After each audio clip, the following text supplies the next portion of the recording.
What's up guys, ATCZ here, welcome back to Yugioh Deck of the Day. The new ban list finally came out and it was actually a very impactful ban list. Thanks Konami for finally giving us something new to work with. The meta is going to change, decks are going to lower a bit of the tiers like Emancipators and for Noble Knights. Other decks got a huge boost with some cards that came back, and today we're going to see one of those decks, and I'm going to start with Sky Strikers. We're going to update pretty much every deck that got a buff from the ban list, but I'm going to start with my favorite out of those. So Sky Strikers got 3 Widow Anchors. I think this is the last bit of support that Widow Anchor was, because Konami does not plan to bring back Engage. They're not going to do it. So I think this was the last bit of help that Strikers are going to get. Now this is probably the finalized build. Multi-roll and draws are going to stay at 1. Engage is going to stay banned. So this is the final build of Sky Strikers with all of the cards that they can have back.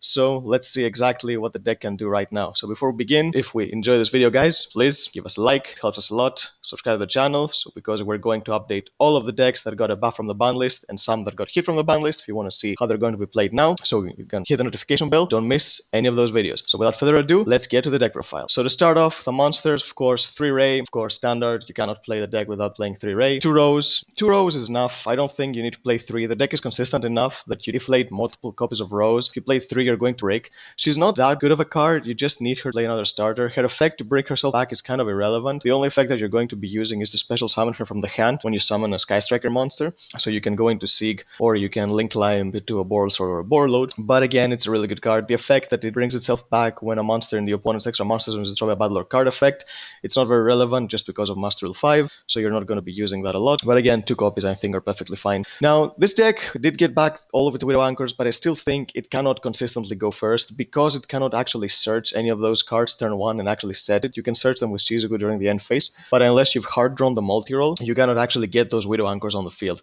So I still think going second is the way to go, so this is why I'm playing a lot of hand traps in this deck, and because the format right now is kind of in the air, we do not know exactly what the best decks are going to be, but we can kind of guess that Eldritch, Dogmatica, and Invoked are going to be the top tier, but still, we're going to play second, we're going to include all the hand traps we can so we can pretty much make sure that we don't lose to any kind of deck. So we play 3 Ash Blossom, most generic one. When you don't know what to play in your deck, 3 Ash is probably the way to go. 3 Effect Veiler. Anaconda is still going to be very popular, maybe even more than before, mainly because now that everything got hit, Dragoon is going to be the end-all be-all of pretty much any kind of deck that wants to compete. 2 Ghost Ogre.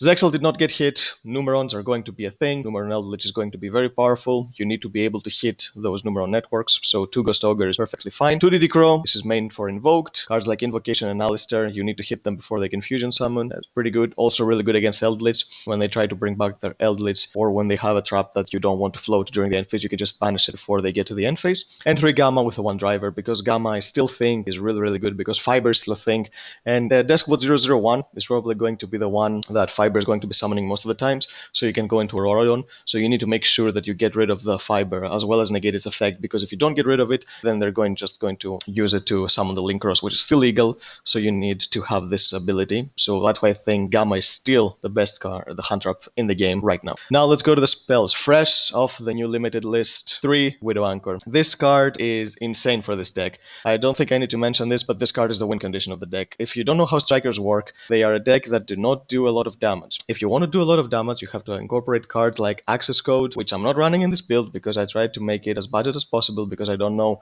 a lot of people who want to pay like $80 for an Access Code token just for a deck that's mediocre, probably a tier 2 or tier 3 like Sky Strikers. So I'm just going to give you a budget version for the fans of the deck that want to play it. So with 3 Widow Anchors, Rejoice, you can very easily OTK right now. You can go into Borlsword, you can go into Borload, or you can just attack with the monsters you steal if you steal some big beaters. This is the defense of the deck, and having 3 copies means that you can run Desires without any fear. Multi-roll is good, but it's not as important, so you don't mind about banishing it. But having 3 Widow Anchors is essential, because when you had 1 or 2 Widow Anchors, if you banish those copies of Widow Anchors with Desires, then the deck had no win condition, because you could not interact with your opponent. Shark Cannon is not that good of an interaction that it can rely on the entire win condition of the deck. So yes, this is exactly what the deck needed. If we cannot have Engaged, then thank God we can have 3 Widow Anchors. Next up, 2 Shark Cannon. I don't think you should max out on this, mainly because it's a card that in some matchups could be somewhat dead. You can always get monsters to link climb, but you want this to be as more of a disruption. So against decks like Eldritch or Invoke, it's pretty good. But when you're playing against decks like Emancipators, then this card is not going to be very good. So I think just 2 is good enough. And I mentioned Emancipators because the deck is not dead, but we're going to do that video after a while. I'm going to show you exactly how the deck is supposed to be played right now. But if you have Adamant Spaders, do not lose hope, the deck is not dead at all. Next up, two Afterburners. Again, I don't think jamming waves is worth running anymore, especially now that there are cards like Harp's Feather Duster, so you can just clear your opponent's full back row. So I think just Afterburners is the best card because you can get the monster, which is usually the most generic thing, and if you get into a point of a grind game, then you can also hit a spell or trap as well, so that's really good. One Hornet Drones, again, another starter, really good. One Multi-Roll, a win button, but it's not as important as it used to be. It's a card that can outgrind your opponent very easily, but you don't really need it. You just want to control the tempo with hand traps and then make sure you steal monsters with Widow Anchors, do some damage, link away, go into Shizuku, search something else, and then keep doing the same thing until your opponent runs out of life points. And 3 copies of Area Zero because you want to get to Ray and Rose as fast as possible, and of course with combination with multi-roll you can just get very easily. And now that we have 3 Widow Anchors, it's possible that if you happen to go first, if your opponent makes you go first, then you can have more chances of getting one of those Widow Anchors with an Area Zero, so you can have some sort of disruption aside from the multiple hand traps that you play in the deck. 3 copies of Desires. I was debating against playing this or playing Avarice, and in theory Avarice is better because you can just keep putting back your monsters that you really need, so you don't have to run Hercules base, and also draw 2 cards. The problem is then if you're playing a weaker deck like Sky Striker, you need to have as much advantage as possible as early as possible, and Pot of Avarice usually turn 1 is dead. Unless you use like 2 hand traps on your opponent, and then you have Kaina, Hayate, and Kagari in the graveyard, then you cannot use Pot of Avarice because you do not want to put Ray back from the grave with Pot of Avarice, because Ray is really good at being in the graveyard. So now that we have Widow Anchor at 3, I think playing Desires is less risky, because if you banish your 1 multi-roll, that's fine, because multi-roll is not your win condition, the Anchors are. So even if you banish 2 Anchors, you can possibly play with 1 Anchor because you have 3 copies of Kagari. So I think Pot of Desires is much better than Pot of Avarice right now, and I would recommend you play this instead of Pot of Avarice if you won't play the deck. And for the one-offs, play of course Rhoda, they're all warriors, one terraforming, or the Area Zero. I'm not playing Mystic Mind, so yeah, I do not like winning this way. If you want to play Mystic Mind, just play Mystic Mind, do not incorporate in Strikers and win with this way and just claim you're winning with Strikers. You're not winning with Strikers, you're winning with Mystic Mind. And one-ups are Goblin, because of course it's Striker, you want to have as many spells in the grave as possible. And of course I play 3 Impermanence to run out the hand traps, play a lot of hand traps, and Impermanence is a good hand trap, mainly because it doesn't trigger TTT. When triple tactics lands on the field, if you just use a hand trap, your opponent just draws 2 cards, and you're so far behind that you will not be able to play, or if they already have what they need in the hand, they will just use Forceful Sentry effect on your hand, and they will put back your only starter, or they will put back your second copy of the hand trap that you had to stop them, so you will not be able to use it. So if you're playing and have a hand with multiple hand traps, I think it's important to try to start with Impermanence, and just to make sure you don't lose your other hand trap to TTT, or they don't give them a draw 2 with TTT. And for the extra deck, 3 copies of Kagari, of course, another reason why this deck is so good, another way to get back your Anchors. So having 3 Anchors and 3 Kagari means that you probably always have access to them. You do not need Hercules base, 3 Kagaris are good enough. The mirror matches are not relevant because not all people are playing this deck. Hercules base was really good when this deck was meta, so you're going to see a lot of mirror matches,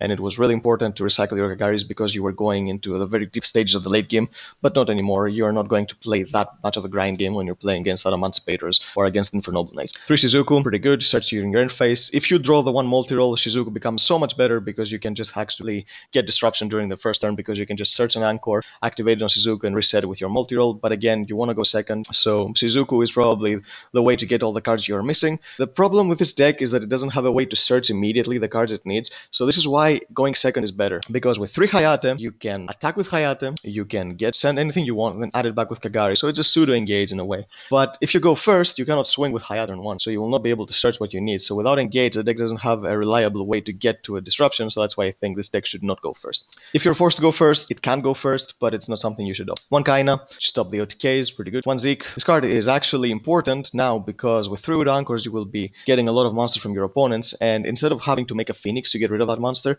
by summoning Zeke, not only can you use her effect to banish an opponent's monster until the next end phase, but because she's a Sky Striker monster, you can just then link her away for a Shizuku, so you can get a search during the end phase, so that's another option. Also, Zeke has another effect that you can send another card you control to the graveyard, and she gains 1000 attack, and this effect is not a cost, so if you send your Area Zero, you can special array or a Rose from your deck, so you can get more monsters and more damage on the field this way. So this is something that a lot of people look over when they see this card, but just make sure you are aware of both of its effects, because they're very relevant, both of them. For the generic links, play 1 Phoenix, because sometimes you just need to get rid of some back row, or if you've already used your 1 copy of Zeke, instead of playing 2 Zeke, I think playing 1 Zeke and 1 Phoenix is better, because Phoenix's effect can be very relevant in some scenarios, so I think just stealing monsters and linking them up for Phoenix is good enough. 1 Boral Sword, because if you cannot afford access code, this is the best thing. If you do have access code, of course, you can just run Needle Fiber, Selene, and access code with your effect Veiler, so you can OTK, but I'm making this list assuming that not a lot of players who want to play this deck have access code, so Boral Sword is the next best thing. With 3 Rancors Anchors and 2 Shark Cannons, you can spam a lot, so it's very easy to summon this card. And if you have used like Hayate for direct attack during previous turn, then it's very easy to OTK with this card. 1 Boarload. Boarload is important in this format because of Dragoon. Dragoon is going to be the boss monster to beat, so having ways to deal with it is important. If you don't want to run Boarload, you can run Ningirsu. It's pretty much the same thing, but it's not the big body, because if you use Boarload to steal the Dragoon, then you can have a negate on your own turn. But if you think you do not have enough resources to bring out Boarload consistently, then summoning Ningirsu that does not target is good as well. And the last monster I play is 1 Draco Berserker of the Tenny. Whenever I play the Gammas in a deck, I think this card is really good, because if you start like with a card like a Widow Anchor or an Afterburners, and your opponent tries to negate with a Savage, then you can just negate with Gamma, but instead of these monsters sitting there doing nothing, if you're not playing a fiber deck, you need to be able to do something with them. So making this monster is really good, because not only is it a disruption, which it has the second effect of Ballard Rot, which it can banish a monster when it activates its effect, but also when it destroys a monster in battle, it increases its own attack by the amount of the attack the monster destroyed had, and it can attack another monster again. So it's really good at clearing boards, it's also a disruption for the following turn, and it's a really good monster to have. Strikers, now that they don't have Engage, actually do not really mind having monsters in the main monster zone, because they're not going to be using a lot of spells during the first stages of the game. So just having this is really good, and when you don't need it, you can use it as a target for multi-roll, for Area Zero, or just link it away.